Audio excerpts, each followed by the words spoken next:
তোমাদের সকলকে জানাই শুভ দীপাবলির আন্তরিক প্রীতি ও শুভেচ্ছা। তবে ভিডিওটা তোমরা যেদিন দেখতে পাবে সেই দিন দীপাবলির পরের দিন, আর আজকের ভিডিওটা কিন্তু দীপাবলির দিনেই করা। প্রত্যেক বছরই কিন্তু এই কালী পুজোর দিনটাতে আমি রঙ্গোলি দিই, আর আজকেও ঠিক তেমনটাই হয়েছে। আজকেও ঠিক দুপুর খেয়ে উঠেই সমস্ত কিছু রেডি করছিলাম রঙ্গোলি দেব বলে।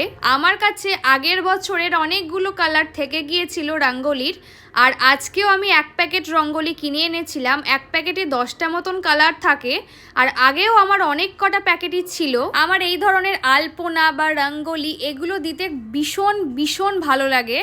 হয়তো পারফেক্ট একদম হয় না, তবে চেষ্টা করি আমার দিক থেকে আমি সেটাকে পারফেক্ট করে তোলার।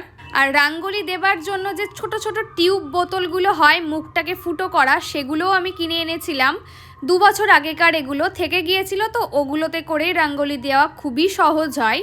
আর তোমরা যদি রঙ্গোলি দিতে চাও, তোমরা যদি এরকম বোতল না পাও বা না থাকে, তাহলে ছোট ছোট যে ফেভিকুইকের বোতলগুলো হয় সাদা কালারের আর নীল কালারের মুখটি, সেই বোতলগুলো দিয়েও কিন্তু খুব সহজেই রঙ্গোলিগুলো দেওয়া যায়।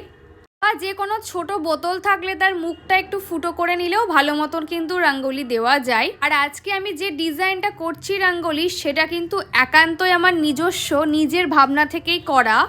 তো পুরো ভিডিওটা তোমরা দেখো আর শেষ অবধি দেখতে থাকো রঙ্গোলিটা আমি ঠিক কিভাবে আর কীরকম দিলাম। রঙ্গোলিটা দেওয়ার জন্য আমি বাড়িতেই থাকা ছোট ছোট কিছু ইনস্ট্রুমেন্ট বলা ভুল, মানে ছোটোখাটো কয়েকটা জিনিস ইউজ করেছি। যেমন একটা ঢাকনি ইউজ করেছি একটা বড় বোতলের, তো সেটাকে মাঝখানে রেখে চারিদিকে টিপটা করেছি যাতে পারফেক্টভাবে গোলটা হয়। এছাড়াও চা ছাকার যে ছাকনাগুলো হয় সেটা ইউজ করেছি, একটা পেন ইউজ করেছি বিভিন্ন ডিজাইন করবার জন্য, সেটা তো তোমাদের সাথে আমি শেয়ার করেই দিলাম। রঙ্গোলি দেবার যে টিউব বোতলটা, সেটা যেহেতু 2 বছরের পুরনো, তো সেটা থেকে রঙ্গোলিটা পড়তে একটু ডিস্টার্ব করছিল মাঝে মাঝে, যার জন্য আজকে আমার রঙ্গোলিটা দিতে আরও লেট হয়ে গিয়েছিল। তা না হলে আরও তাড়াতাড়ি হয়ে যেত। এমনিতেই আমার রঙ্গোলিটা 1 ঘন্টার মধ্যেই কমপ্লিট হয়ে গিয়েছিল। আর তোমাদের মধ্যে কারা কারা আছো যারা এই দীপাবলিতে বাড়িতে রঙ্গোলি দাও, তারাও কিন্তু আমাকে অবশ্যই কমেন্ট করে জানিও। আর আজকে আমি যে রঙ্গোলির প্যাকেটটা নিয়ে এসেছিলাম, সেখানে একটা প্যাকেটই লাল ছিল, আর আগে যেই রঙ্গোলিগুলো আমার ছিল তার মধ্যে কিন্তু একটাও লাল কালার ছিল না।